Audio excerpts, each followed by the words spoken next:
आज हम चैप्टर 9 का एक नया टॉपिक पढ़ेंगे, इंटरनेट की कार्यप्रणाली यानी वर्किंग ऑफ इंटरनेट। समझेंगे कि इंटरनेट काम कैसे करता है। हम सभी मोबाइल में जाते हैं, वैसे तो जाते हैं, डेटा ऑन कर लेते हैं, आ जाता है। कंप्यूटर पे जाते हैं, वहां पे अगर नेट कनेक्शन होता है डबल क्लिक करते हैं, हो जाता है। लेकिन एक्चुअल में इंटरनेट आता कैसे, किस प्रकार काम होता है, आइए इस पे हम समझते हैं। तो अगर हम बात करें इंटरनेट, सबसे पहले तो हमने बताया था कि इंटरनेट नेटवर्क का नेटवर्क है। तो ये नेटवर्क का नेटवर्क है तो मतलब ये नेटवर्क से जुड़ा हुआ नेटवर्क बना है। तो इंटरनेट कई छोटे कंप्यूटरों के नेटवर्क का एक बड़ा नेटवर्क है।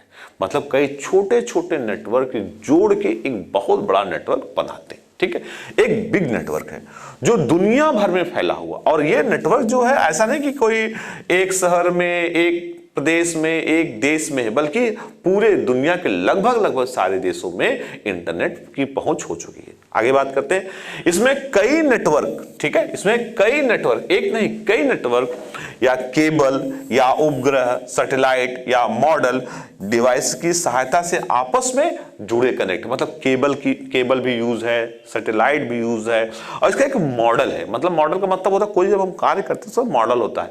मॉडल मतलब मॉडल का आधार होता है कि किस प्रकार हम कार्य करते हैं, वो किस तरह से जुड़ा होता है। ठीक है, तो इंटरनेट पर कार्य करने वाले प्रत्येक कंप्यूटर की एक अलग पहचान होती है। सबसे पहले मैं बता दूं, आप सभी लोग जानते हैं आईपी। आज चाहे जितने भी डिवाइसेस इंटरनेट से जुड़े, आजकल तो आईओटी आ गया है। आईओटी का मतलब इंटरनेट ऑफ थिंग्स, मतलब जितने भी थिंग्स हैं जो इंटरनेट पे हैं, इवन आपका एसी, फ्रिज, ये जैसे इलेक्ट्रॉनिक्स चीजें भी इंटरनेट से जुड़ सकते हैं अगर इनके अंदर आईपी आ जाता है। आज आपने कई बार एडवर्टीजमेंट देखा होगा कि कई लोग अभी घर से बाहर ही होते हैं, अपना एसी ऑन कर देते हैं, या घर से बाहर होते हैं, अपने घर का एसी बंद कर देते हैं। तो वो कैसे कर पाते हैं? वो इंटरनेट की मदद से कर पाते हैं।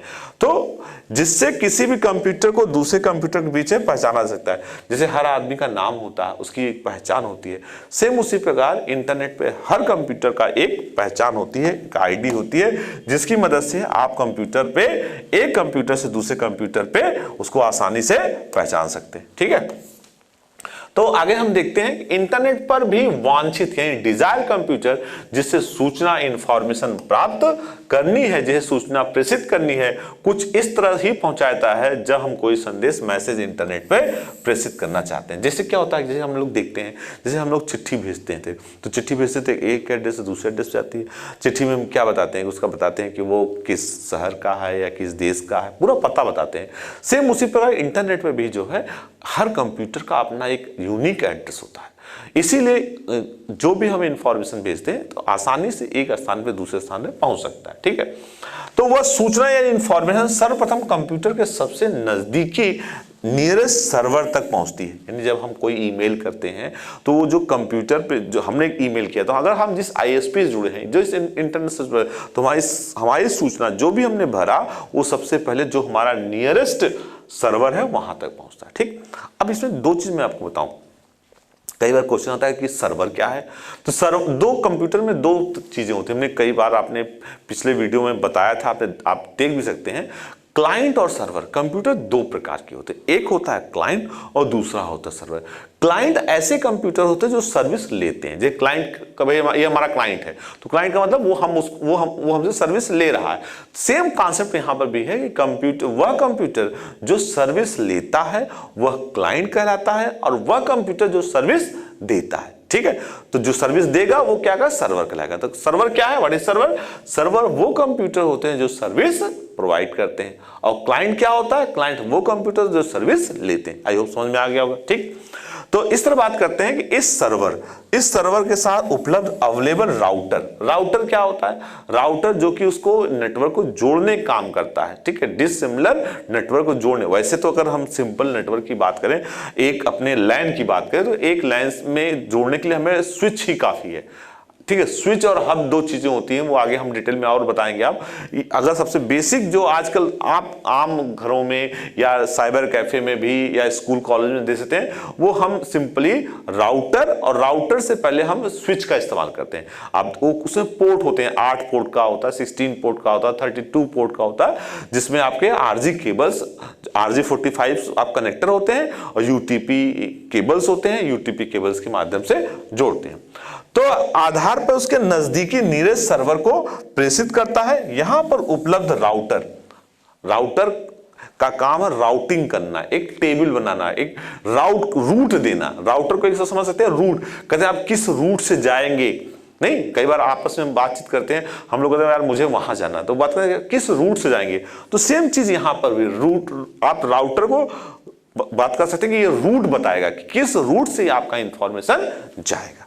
ठीक है, तो सबसे पहले कहां जाएगा, उसके नियरेस्ट सर्वर के पास है। नियरेस्ट सर्विस मतलब किसका नियरेस्ट सर्वर, आईएसपी का। आईएसपी मतलब इंटरनेट सर्विस प्रोवाइडर, जो आपकी इंटरनेट की सर्विस को प्रोवाइड करता है। राउटर क्या काम करता है, राउटर आपका उसका रूट बताने का काम करता है, कहां जाएगा। ठीक है, तो नजदीकी सर्वर पर प्रेसिस सेंड कर देता है। यह प्रक्रिया यानी इस प्रोसेस तब तक चलती रहती है जब तक कि सूचना इंफॉर्मेशन वांछित कंप्यूटर तक नहीं पहुंच जाती।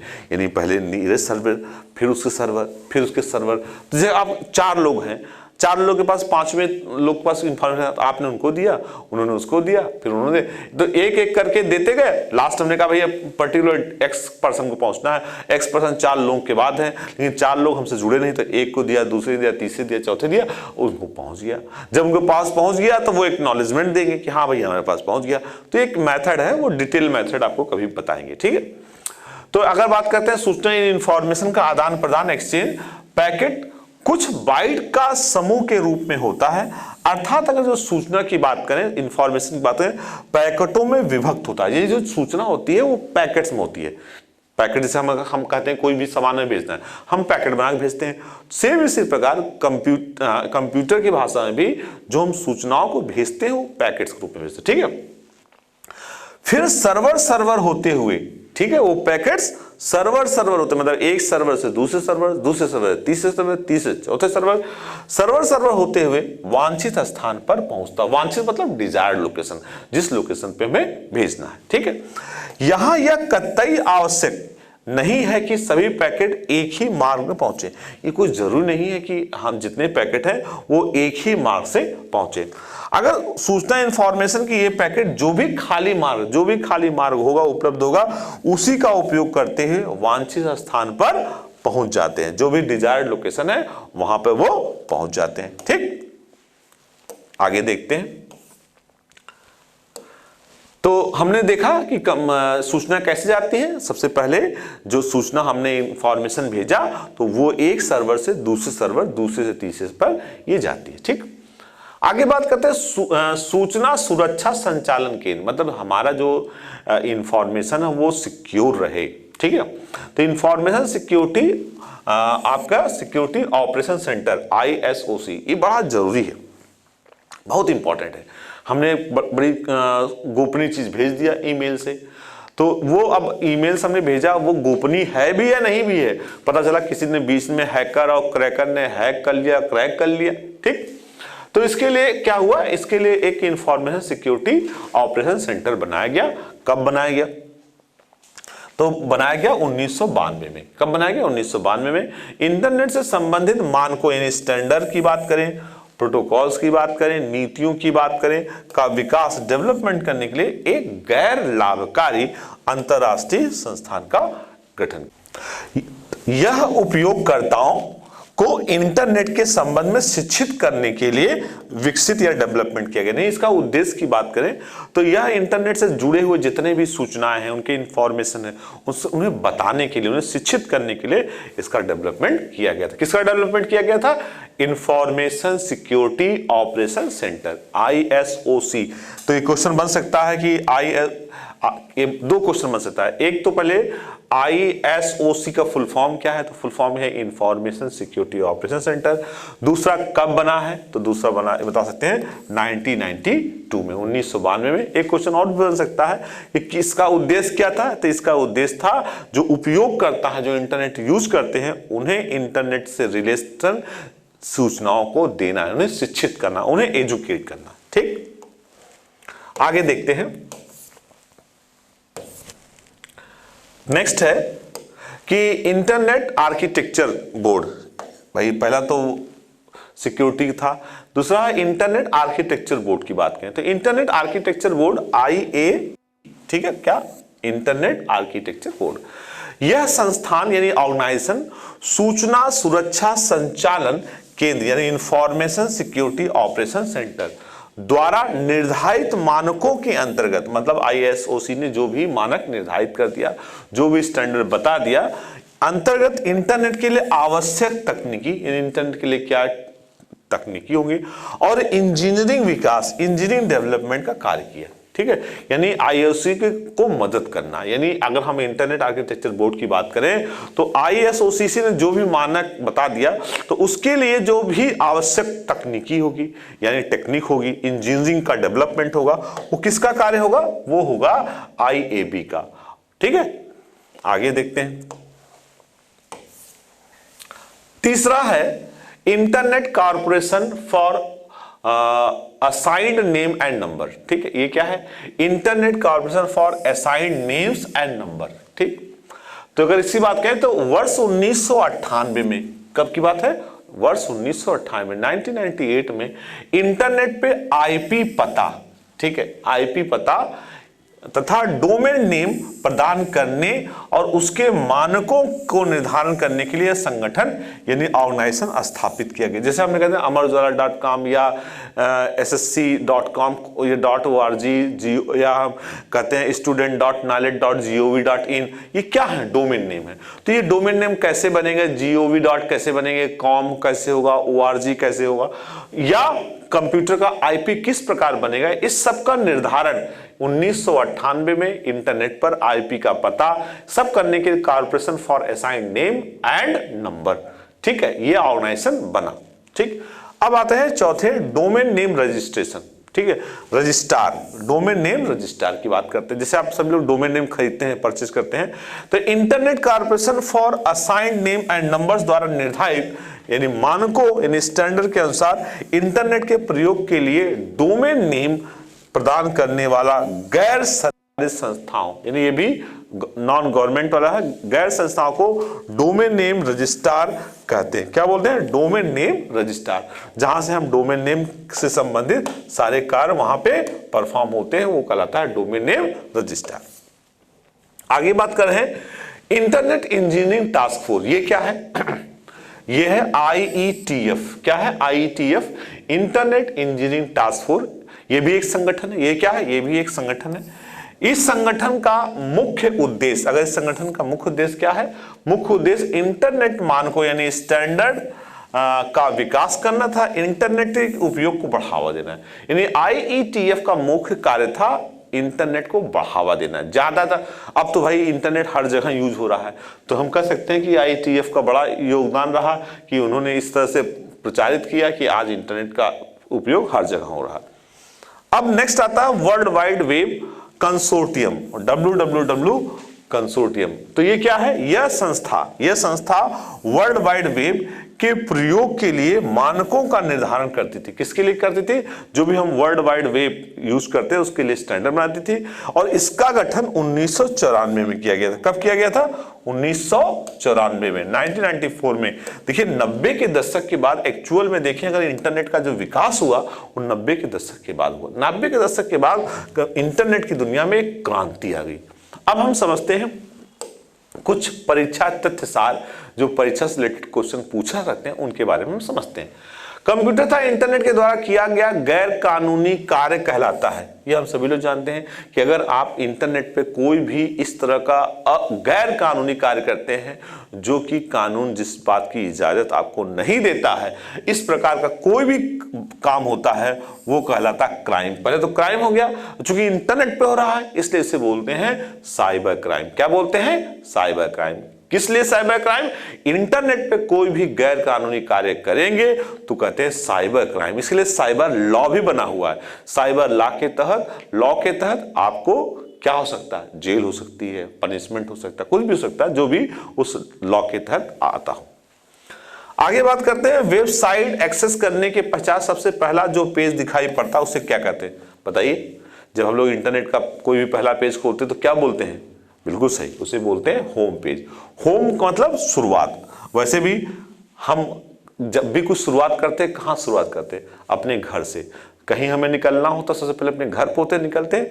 तो होम पेज इसीलिए कहा गया कि वह पेज जो शुरुआत करे, जहां से शुरुआत हो। तो किसी भी चीज की शुरुआत अपने घर से होती है। ठीक है, लोग कहते हैं कि कोई चीज शुरुआत करें अपने घर से करिए, घर से करेंगे फिर समाज में करेंगे, फिर धीरे धीरे बढ़ते बढ़ते पूरे देश में होने लगेगा।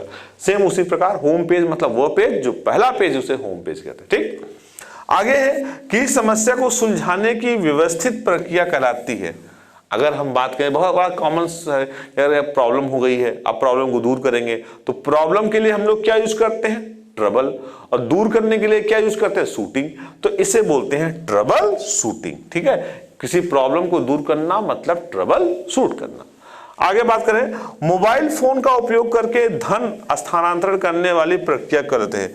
आजकल मोबाइल से हम लोग खूब मनी ट्रांसफर करते हैं, वो क्या है, IMPS। अच्छा, IMPS के बारे में बताएं तो ये तुरंत हो जाता है, क्विक हो जाता है। जैसे अगर नेट बैंकिंग करें तो नेट बैंकिंग में क्या होता है, जैसे कि आपने नेफ्ट किया NFT तो उसमें थोड़ा टाइम लगता है, ठीक है, लेकिन IMPS जो है ये आपका क्विक रेस्पॉन्स होता है। ठीक, गोफर उपयोगी होता है। गोफर क्या है, किसके लिए गोफर बनाया गया, तो गोफर विभिन्न सूचनाओं को एकत्रीकरण के लिए।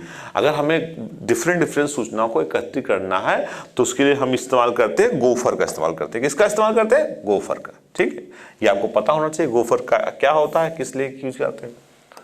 आगे है, वेब पेज पे किसी कंप्यूटर और संपूर्ण साइट के मुख्य पहचान क्या है, बताइए। जैसे कि आप कोई वेबसाइट पे ओपन करना है, देखना है, तो कैसे हम ओपन करते हैं, जब तक हमें उसका URL नहीं पता होता। URL क्या होता है, uniform resource locator. Uniform resource जो हम लोग एड्रेस पे लिखते हैं www.com.org, वो पूरा का पूरा जो कहलाता है URL कहलाता है। URL मतलब यूनिफॉर्म रिसोर्स लोकेटर, वो एक तरह से सारे रिसोर्स को लोकेट करता है। यूनिफॉर्म मतलब वो सबके लिए अलग अलग होता है, इसलिए बोलते हैं यूनिफॉर्म रिसोर्स लोकेटर। ठीक, आगे बात है CSS के लिए प्रयुक्त है। CSS आपका है कैस्केडिंग स्टाइल सेट।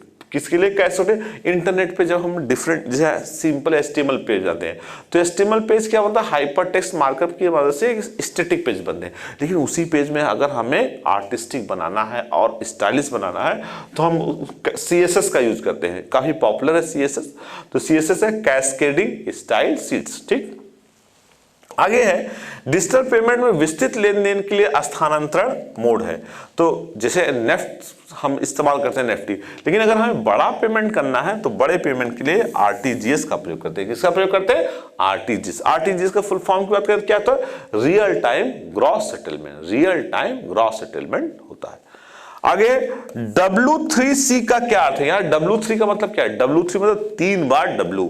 तो हम सभी लोग जानते हैं जब हमें www यूज करें तो W3C का अर्थ है वर्ल्ड वाइड वेब कंसोर्टियम। क्या है, वर्ल्ड वाइड वेब कंसोर्टियम। ठीक, आगे है TCP का पूर्ण रूप क्या है। TCP की अगर हम बात करें तो इसका है ट्रांसमिशन कंट्रोल प्रोटोकॉल। क्या है, ट्रांसमिशन कंट्रोल प्रोटोकॉल। ठीक, ये भी एक प्रोटोकॉल है, ट्रांसमिशन कंट्रोल प्रोटोकॉल है। इसी प्रोटोकॉल के तहत ट्रांसमिशन होता है।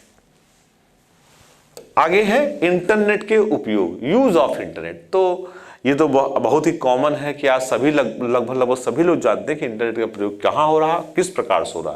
तो सबसे ज्यादा अगर हम प्रयोग की बात करें तो शिक्षा में आपने देखा कि पैंडेमिक पीरियड में सबसे ज्यादा आजकल जो एजुकेशन हो रही है, आप भी ये वीडियो देख रहे हैं, वो तो किसका उदाहरण है, ये आप देख रहे हैं एजुकेशन के लिए तो हमारी वीडियो आप देख रहे हैं। ठीक है, तो एजुकेशन के लिए आज और किसके माध्यम से, इंटरनेट देख रहे हैं। इंटरनेट के माध्यम से आप यूट्यूब पे जा रहे हैं, यूट्यूब से हमारी वीडियो देख रहे हैं। तो किसके लिए देख रहे हैं, शिक्षा के लिए देख रहे हैं। ठीक है, तो हम कह सकते हैं लर्निंग के लिए, रिसर्च के लिए। आज जितने भी रिसर्च स्कॉलर हैं, जितनी भी रिसर्च होते हैं वो सब नेट से ही सर्च डाउनलोड करके उसको देखते हैं। तो ये है e learning and virtual classes, मतलब रिसर्च के लिए, एजुकेशन के लिए, ई लर्निंग के लिए एंड वर्चुअल क्लासरूम्स के लिए। ठीक, नेक्स्ट इंटरटेनमेंट के लिए बिल्कुल सही बात है। आज हम मूवी देखते हैं, नेटफ्लिक्स से वीडियोस देखते हैं, जो भी देखते हैं, इंटरनेट, हमने कहा ऑनलाइन गेमिंग खेलते हैं, तो वो क्या है, मनोरंजन का साधन है। ठीक, आगे बात करते हैं ई कॉमर्स, जो भी हम आजकल परचेज करते हैं। आज मैक्सिमम आप घर बैठे बैठे ही ऑनलाइन ऑर्डर करिए। ठीक है, जो भी मंगाना, इवन चश्मा भी मंगाना है तो भी ऑनलाइन मिल जाता है। ठीक है, कपड़ा मंगाना वो भी ऑनलाइन मिल जाता है, शूज मंगाना वो भी ऑनलाइन मिल जाता है।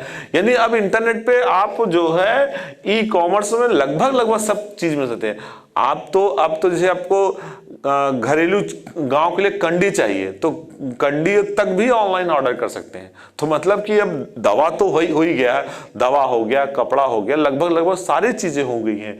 ठीक है, तो ये ई कॉमर्स में हर चीज आपको ऑनलाइन मिल सकता है। ठीक, ई गवर्नेंस आज देखिए, चाहे कोई भी गवर्नमेंट हो, आज वर्चुअल गवर्नमेंट, मतलब आज जो हमारे प्राइम मिनिस्टर हैं वो बैठे बैठे सारे मुख्यमंत्रियों का इंटरव्यू ले लेते हैं। मुख्यमंत्री बैठे बैठे सारे जिले के डीएम से बात कर लेता है। तो ये क्या है? ई गवर्नेंस, मतलब हम जो है गवर्नेंस मतलब कर सकते हैं आसानी इंटरनेट की मदद से।